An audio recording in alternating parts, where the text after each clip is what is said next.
Hi guys, today's video nga pala natin ay gumawa tayo ng crispy na buto ng langka, crispy chips. Ginamit natin dyan guys, buto ng langka.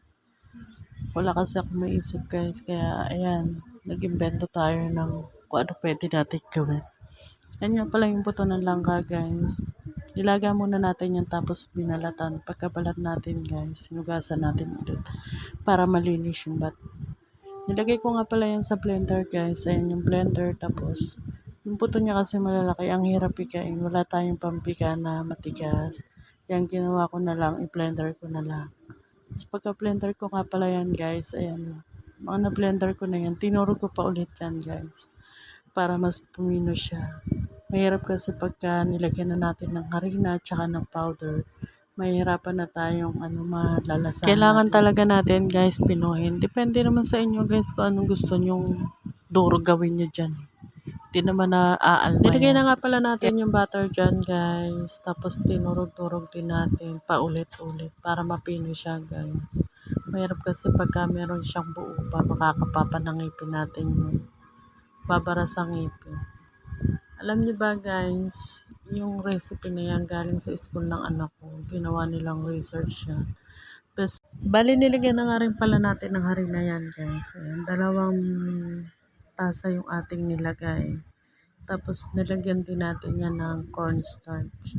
Nilagyan din natin ng asukal yan. Konti lang guys. Tsaka ang ginamit nating asin dyan, iodine salt. At ituloy ko na nga rin pala yung kwento ko guys. Yan nga pala yung buto na yan ay research nila sa school. Alam nyo ba guys, best in research sila guys. May award yan guys, best in research sila dyan. Nag-search pa rin sila sa internet guys, pero ang nakita nila common na. Kaya ang ginawa nila yung kakaiba, yung hindi pa nagagawa nito. Kasi sila pa lang yung nakakagawa. Kaya naman in-approve sila ng teacher at tinulungan sila kung paano ang gagawin nila. Maganda nga guys kasi buto lang ng langka yan. Magkano lang magiging gastos mo dyan. Tapos harina, tsaka butter, yun lang. Yun nga lang, magtsatsaga ka ng kamamasa kasi mamasahin mo pa rin yan. Dahil kailangan natin yan na iperito. Akala ko nung una guys, ang dali-dali lang.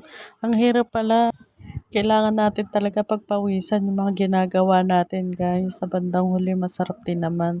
Kaya lang madaling maubos. Ang tagal-tagal natin ginagawa pero ang bilis maubos. Nilagyan ko nga din pala yan ng cornstarch guys. Para yun yung magpapalutong sa ating ginawa. Kailangan natin dyan guys maraming mantika para yung habang pinipirito natin siya guys, lulutang kasi yan eh. Tapos wag natin hahayaang masunog guys. Pagkalagay nga pala guys ng mga harina, hinalo-halo ko pa rin yan guys. Tingnan nyo naman oh. Ang hirap niyang maghalo. Meron pa nga rin pala yan guys na 2 itlog nilagyan ko guys. Tsaka nilagyan ko din ng mantika at tsaka tubig. Ang hirap din naman kayang gawin guys, totoo lang. Ang hirap kasi ang daming halong gagawin. Tapos wala pa tayong mga gamit.